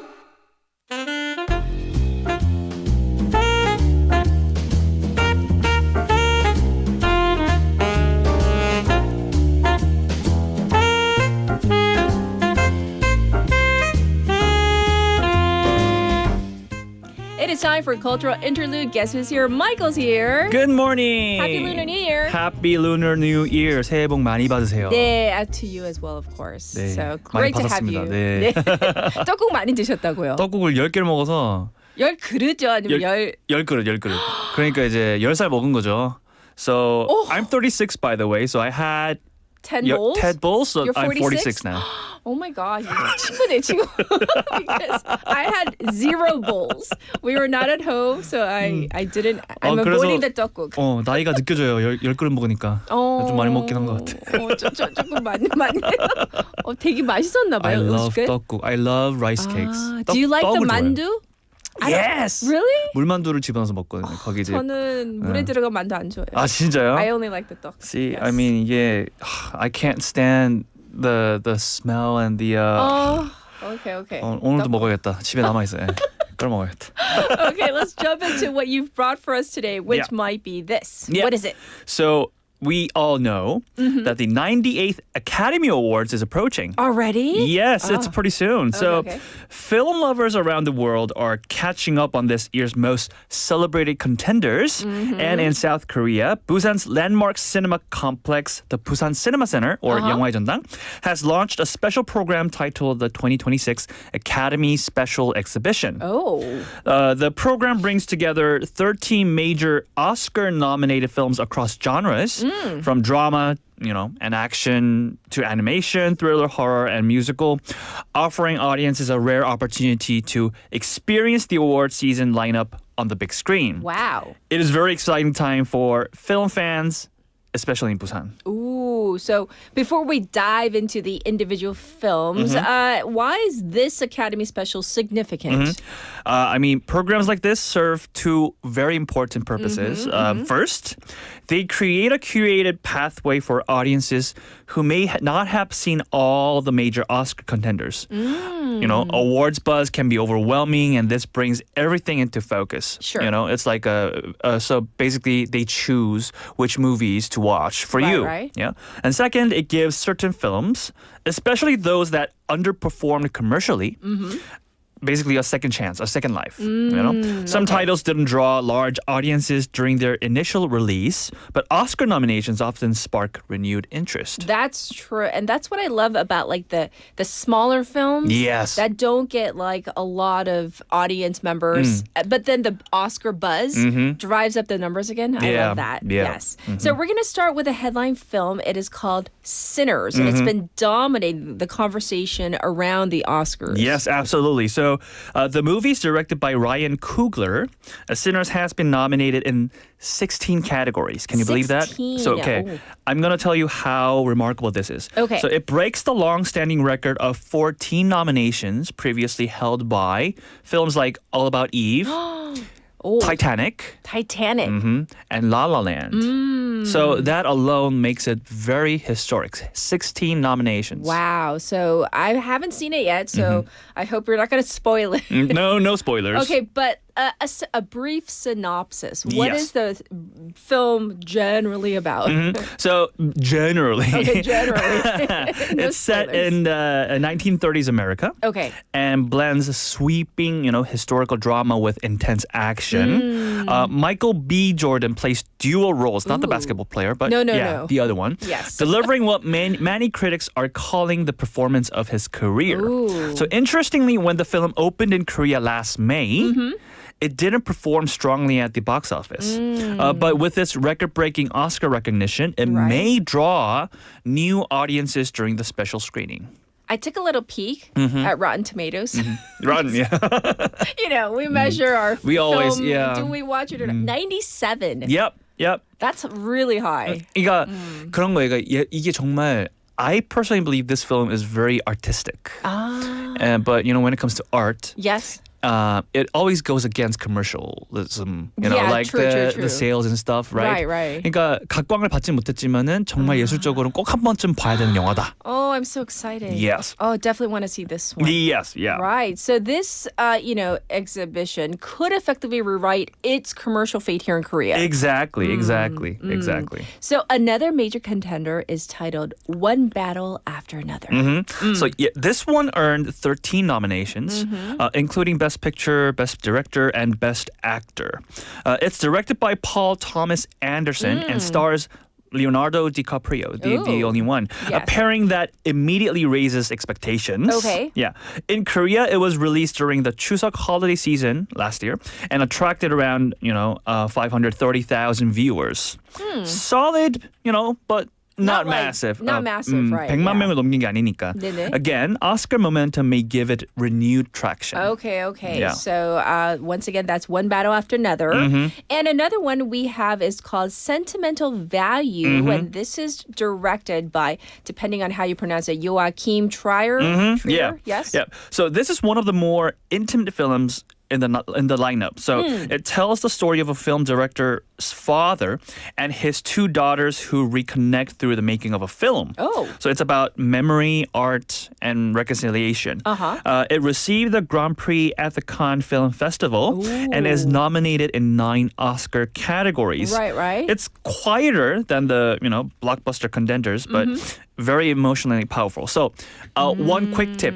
지금까지 저희가 이제 영화를 계속 추천을 해드리고 있는데 Right. 이거 진짜 한 번씩 좀 꼭 보세요. 왜냐면 이게 they don't get nominated for no reason. Right, there's a reason. There is a very solid reason why they get nominated. Right, you know? because there are tons of films that are, of course, premiered and screened, and then they're vetted and screened again, and then they're nominated. They have the long list, and they become the short list, and then there you have the And nominations. it's not about, yes. commercial success. That's Right. not the factor here. It's all about how good the movie is. Sure. Basically. Yes, absolutely. So let's move on and talk about 3 films in the exhibition. They haven't been officially released in Korea, right? Not yet. And that's why it's particularly exciting. Okay. First one is Hamnet, directed by Chloe Zhao. Oh. It focuses on the son of William Shakespeare and explores themes of grief and familial love. Oh. It's nominated in 8 categories, including Best Picture and Best Director. So it's not Hamlet, it's Hamnet. Hamnet. Yes, Hamnet. Okay. Then there's Hin's voice, based on real events during the Israel-Hamas conflict. It follows Red Crescent volunteers trying to rescue a Palestinian girl trapped in a car after a shooting. The film incorporates real call recordings and testimonies, and it won the Silver Lion Grand Jury Prize at Venice. Oh, it sounds very emotionally intense. It's like a combination of a film and a documentary, so to speak. Yeah, because if they're using real calling, exactly, record calling, exactly. Okay. So, but that's kind of like, I feel like the Academy, the people who actually vote, they like those kinds of films. I think so. I mean, like documentary, but everything is in proportion. It seems like, right? I mean, there is the commercial blockbusters, there's the film, but there's also the documentaries and more. But at the same time, it might be controversial. Because it's Israel-Hamas. It is. And it's still so fresh in the minds of people, so I don't know how people are going to vote. And it's the controversy, I think that's making the buzz. And that caught the eye or the attention of the Oscar people. Yes. Probably. Yes.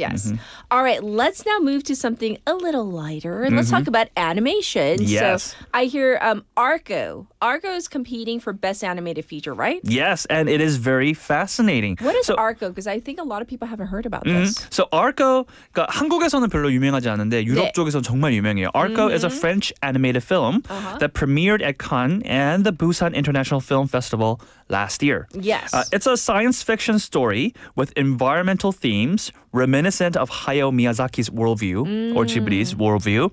The narrative is about children escaping adult control. It also echoes Spielberg's E.T. Oh, okay. It's basically a mixture of so many different kinds of movies and genres. It's competing against K-pop Demon Hunters.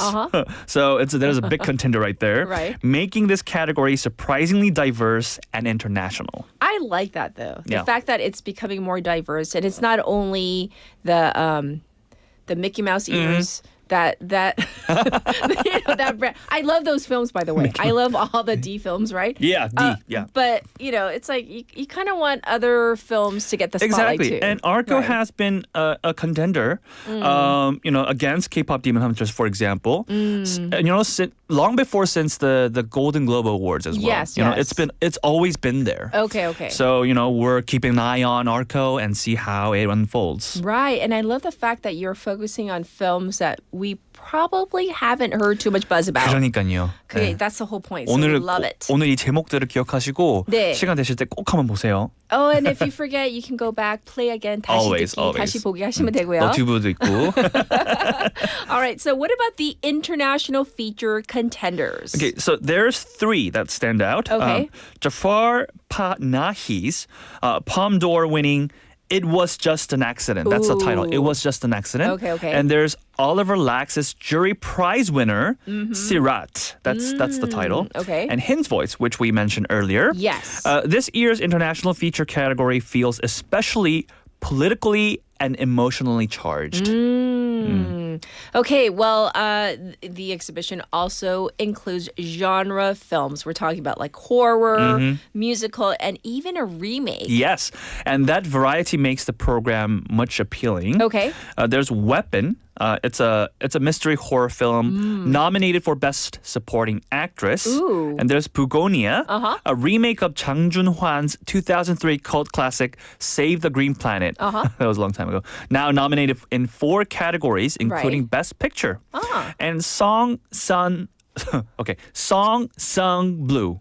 Song that is sung blue, okay? A music drama starring Hugh Jackman and Kate Hudson, nominated for Best Actress. For Kate Hudson, okay. Yes, it's very rare to see such genre diversity under the Academy umbrella. Well, this is definitely good. I like that there's a wide variety of films that are being included. But also, let's get some like Asian representation going on. What's happening on this front? Yes, so there is the Kokuho. It's a Korean film directed by Lee Sang-il Il. It's nominated for Best Makeup and Hairstyling. Oh. The film explores the intense life of a kabuki performer and has broken Japanese live-action box office records. Okay. It's a reminder that the Academy's technical categories often spotlight Asian cinema in significant ways. Right, and the Yeah. thing is this, of course, there's always the big nominating categories like, Best Picture, Best Director, and all the best whatever actor, actress. And then also the art that goes on to Which make is very the film. important. Yeah, so I'm glad that there's, representation there. Yeah, but I did see the commercial for Kokuho, and just the commercial alone, the video and the art that you can see in this film is amazing. Oh, really? It's it's a very eye-catching, very vibrant, like kabuki art that you can see there. Okay. Yeah, very well captured.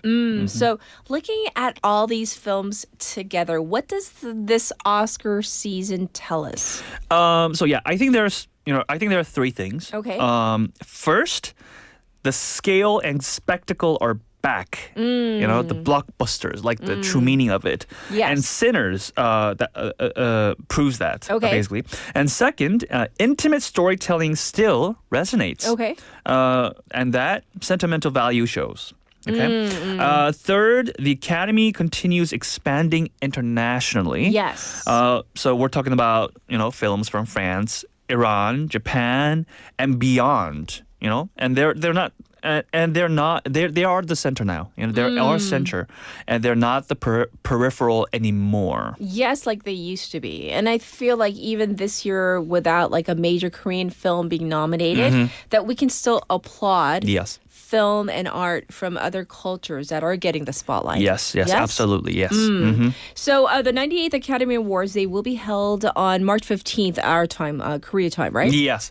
And the Busan Cinema Center's 영화의 전당, a special exhibition runs for about a month, leading up to the ceremony beginning on the 20th. So it's essentially a very, nice way to do the cinematic countdown to Oscar night. I see. So if someone here in Busan is listening right now and wondering whether to go, should I go make the effort going to the Busan Cinema Center?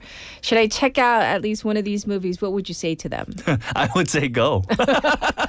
So easy. Go, 이렇게 다 go. 얘기해놓고 가지 마세요. 이러면 좀 너무 웃기긴 한데 it would be funny, right? Yeah. So I would say go. Seeing these films in a theater, it's nowadays it's more of a television era now. Like know. everybody watches the OTT platforms. Yes. They feel they don't have to go to the theaters. But seeing these films in a theater, especially before or after the Oscars, it adds context and conversation. Right. Awards matter. But what matters more is the shared experience of cinema. That is so true. That's what I would end with. Right. To see a great film actually like in a theater physically, I think is so different from no matter how big your screen TV is, 그럼요. how big, or the sound system is in your home, it's still different, right? 영화는 영화관에서 봐야 됩니다. I agree. Well, thank you so much for your insight and sharing good information about all these films. And of course, we'll check in with you next week. Thank you. Thank you. All right, this was with Michael, cultural interlude. And for those of you who are kind of getting back into the grind, for those of you who are still on vacation, we envy you, but it's okay. Whether it's today, tomorrow, or Monday, you'll be back in no time. And as Dr. Liu said about the whole sleep pattern issue, I feel so much better knowing that I'm not the only one that's really tired still. But you, the Wavers, have rejuvenated me, so thank you for that. Morning Wave in Busan, produced by Park Bo-sung today, written by Haley Saw, Soo Kim. I'm your host, Catherine. I'll be back tomorrow. Final song for today is Shining Road by Sultan of the Disco. Have a good one. Bye, everybody.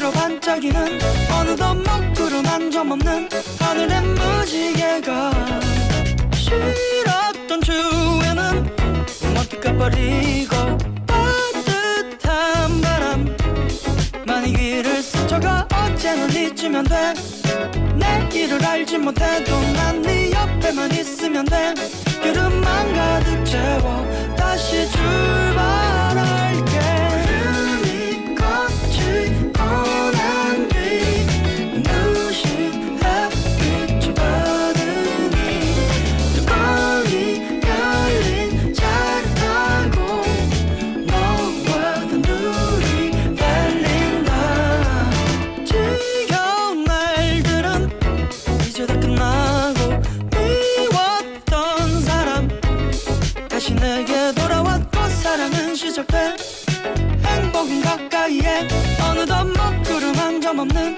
우리의 앞날을 봐 지평선 너머로 펼쳐진 미래를 달려가자 나랑 내 손을 잡아봐 시원한 고속도로 기쁨은 빛의 속도로 달리는 빛나는 로스터로